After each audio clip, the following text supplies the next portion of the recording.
दोस्तों आज के हमारे इस वीडियो का टॉपिक है why does not neutral wire give a shock. मतलब हमारा जो न्यूट्रल वायर होता है उसको हम छूते हैं तो हमको करंट का झटका क्यों नहीं लगता है। दोस्तों ये वीडियो काफी छोटा बनने वाला है पर ये वीडियो आपके लिए काफी हेल्पफुल होगा। तो दोस्तों इस वीडियो के अंदर हम बात करेंगे, हमारे सामने एक फेस होता है और एक हमारे सामने न्यूट्रल होता है। तो जब हम न्यूट्रल को छूते हैं तो हमको इलेक्ट्रिसिटी शॉक नहीं लगता है, पर हम जब फेस को छूते हैं तो हमको इलेक्ट्रिसिटी का झटका लगता है।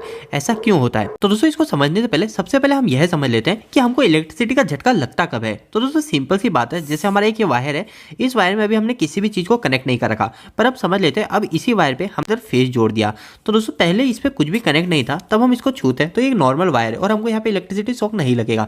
पर जैसे हमने इसको फेस से कनेक्ट कर दिया तो दोस्तों हमको क्या होगा, हमको झटका लगेगा। और दोस्तों हमको जो शॉक लगता है वो हमेशा करंट के कारण लगता है। पर दोस्तों एक चीज ध्यान रखिएगा, करंट कभी भी फ्लो नहीं हो सकता तब तक जब तक हमारा वोल्टेज ना हो। तो दोस्तों जब वोल्टेज होगा तभी हमारा करंट फ्लो होता है। तो दोस्तों अब हम हमारे इस टॉपिक को एक उदाहरण से समझ लेते हैं। दोस्तों सिंपल सी बात है, हम समझ लेते हैं दोस्तों हमारे पास में एक बल्ब है और इस बल्ब को मैंने एक फेस वायर से जोड़ा और इधर मैंने एक न्यूट्रल वायर से जोड़ा और ये मेरा बल्ब क्या होगा, ग्लो होने लग जाएगा। तो दोस्तों अब इस केस में क्या होता है, जब हम इस फेस वायर को आगे छूते हैं तो हमको इलेक्ट्रिसिटी का शॉक लगता है और जब हम इस न्यूट्रल वायर को आगे छूते हैं तो हमको इलेक्ट्रिसिटी का शॉक नहीं लगता है। तो दोस्तों ऐसा क्यों हो रहा है? तो दोस्तों पहले हम इस फेस वायर की बात कर लेते हैं, हमको फेस वायर पे इलेक्ट्रिसिटी का शॉक कब लगेगा और कब नहीं लगेगा। तो दोस्तों अब इसको समझने से पहले आप एक चीज हमेशा ध्यान रखिएगा, करंट हमेशा तभी फ्लो करता है जब हमारा जो होता है रेजिस्टेंस कम होता है, ठीक है। और करंट हमेशा उसी जगह से जाएगा जहां पे रेजिस्टेंस कम होगा। इसको आप समझ सकते हैं ऐसे, जैसे हमारे पास में एक वायर है, ठीक है। अब इस वायर पे मैंने इधर दो वायर कनेक्ट कर दिए, एक यहाँ पे कनेक्ट कर दिया और एक यहाँ पे कनेक्ट कर दिया। अब दोस्तों क्या है, इस वायर का जो है मेरा रेजिस्टेंस काफी ज्यादा है, इस वायर का मेरा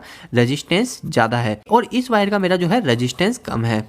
तो दोस्तों हमारा जो करंट होगा वो करंट हमेशा कम रेजिस्टेंस वाले रास्ते को ही चुनेगा। तो हमारा जो करंट होगा वो करंट हमारा इस रास्ते से जाना ही प्रेफर करेगा। तो दोस्तों यही चीज हमारे करंट के केस में होती है। तो दोस्तों अगर मैं यहाँ पे आके इस फेस वायर को छूता हूँ तो मेरे को इलेक्ट्रिसिटी शॉक लगेगा। मतलब जैसे मैं आके यहाँ पे इस वायर को छूता हूँ तो दोस्तों मेरे को इलेक्ट्रिसिटी शॉक तभी लगेगा जो मेरी इस बॉडी का रेजिस्टेंस है वो इस बल्ब के रेजिस्टेंस से अगर कम होगा तो ही मेरे को इलेक्ट्रिसिटी का शॉक लगेगा। और अगर मेरा रेजिस्टेंस इस बल्ब के रेजिस्टेंस से ज्यादा होगा तो जो फेस वायर से जो करंट निकलेगा वो करंट हमारी बॉडी से ना जाके हमारे इस बल्ब के अंदर चला जाएगा और हमको इलेक्ट्रिसिटी शॉक नहीं लगेगा, ठीक है। और दोस्तों थर्ड केस ये होगा, थर्ड केस के अंदर करंट जो है वो करंट थोड़ा मेरी बॉडी से भी जाएगा और थोड़ा हमारे इस बल्ब से भी जाएगा। तो यानी सिंपल सी बात है दोस्तों, हमारा जो फेस वायर है इस फेस वायर को अगर कोई यहाँ पे आके छूता है तो उसको इलेक्ट्रिसिटी का शॉक लगेगा। पर दोस्तों अगर मैं यहाँ पे न्यूट्रल पे जाके छूता हूँ तो मेरे को इलेक्ट्रिसिटी का शॉक लगता ही नहीं है। तो दोस्तों ऐसा क्यों होता है? तो दोस्तों देखो सिंपल सी बात है, मैंने आपको जैसे बताया कि हमारा करंट उसी रास्ते को चुनता है जहां पे उसको रेजिस्टेंस काफी कम मिल रहा है और हमारी जो बॉडी का रेजिस्टेंस होता है वो हमारा 1000 ओम से लेके 10,000 ओम तक होता है, ठीक है। अब दोस्तों ये 10,000 ओम और 1000 ओम में तो काफी अंतर है।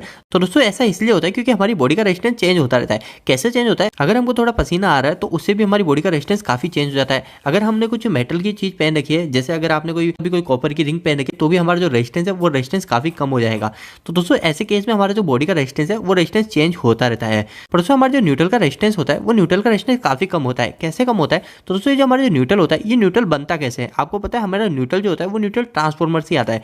तो ट्रांसफार्मर के अंदर जो न्यूट्रल बनता है हम उस न्यूट्रल को वहीं पे ही ग्राउंड कर देते हैं। तो दोस्तों इसके ग्राउंड कर देने के कारण हमारा जो न्यूट्रल का जो रेजिस्टेंस होता है वो रेजिस्टेंस काफी कम हो जाता है।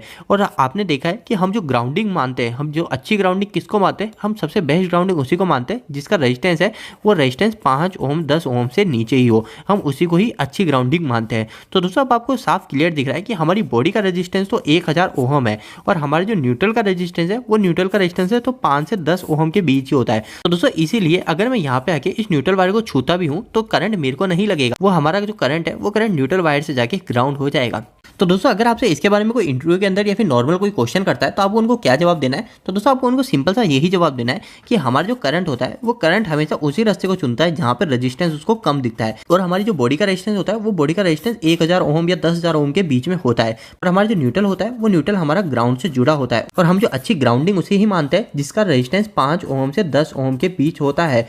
तो न्यूट्रल पॉइंट इतने कम रेजिस्टेंस से जुड़े होने के कारण हमारा जो करंट है वो करंट हमारे न्यूट्रल पॉइंट से ही चले जाता है और हमको इलेक्ट्रिसिटी शॉक नहीं लगता है। दोस्तों उम्मीद है कि आज के इस छोटे से वीडियो से आपको कुछ ना कुछ हेल्पफुल जानकारी मिली होगी। दोस्तों अगर आप कहीं पे इलेक्ट्रिकल या फिर मैकेनिकल फील्ड की पढ़ाई या फिर जॉब कर रहे हैं तो आपके लिए काफी महत्वपूर्ण सूचना है कि हमने एक वेबसाइट स्टार्ट करी जिसका नाम है www.engineeringdost.com। दोस्तों इस वेबसाइट पे आपको काफी अच्छे हिंदी में इलेक्ट्रिकल और मैकेनिकल से जुड़े आर्टिकल मिलेंगे और दोस्तों आपको यहाँ पे जो भी आर्टिकल मिलेंगे वो इतने आसान शब्दों में होंगे कि यहाँ पे कोई 8वीं 10वीं क्लास के लड़के भी जाके इनको पढ़ते हैं तो वो भी अच्छे से इलेक्ट्रिकल और मैकेनिकल समझ जाएंगे। तो दोस्तों एक बार आप हमारी वेबसाइट से जरूर जुड़िए। इसके लिए आप गूगल पे जाकर सर्च मार सकते हैं www.engineeringdost.com। दोस्तों आपको वेबसाइट कैसी लगी प्लीज़ वहाँ पे कमेंट बॉक्स में कमेंट करके जरूर बताइएगा। दोस्तों आपको यह वीडियो कैसा लगा, इस वीडियो को लाइक करके जरूर बताना। अगर आपका कोई भी सवाल इस वीडियो के बढ़ते हुए इलेक्ट्रिकल से जुड़ा है तो आप मुझे नीचे कमेंट बॉक्स में कमेंट करके पूछ सकते हैं। इलेक्ट्रिकल वीडियो से अगर आप हिंदी में देखना पसंद करते हैं आज हमारे चैनल को सब्सक्राइब कर लीजिए।